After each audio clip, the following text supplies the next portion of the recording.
Can you have Java as a package name? Yeah, of course you can have it, but it's not really recommended. Why?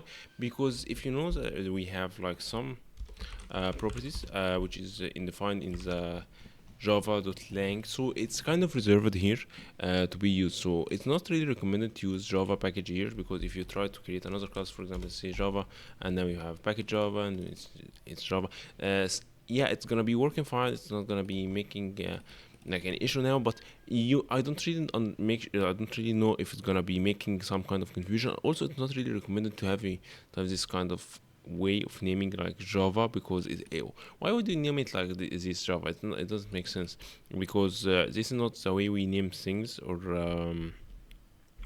like when you're designing an architecture. I don't really think you're usually naming things like this approach. So it's not really recommended. It doesn't make sense, and it's not like good for business use cases. So yeah, if you try to run this project right now, it's gonna be working fine, great, but it doesn't make sense. Right? If you try to print something and you run it again, it should be working fine. Yeah. But like I said, it's not really recommended. You can use it, but it's not recommended.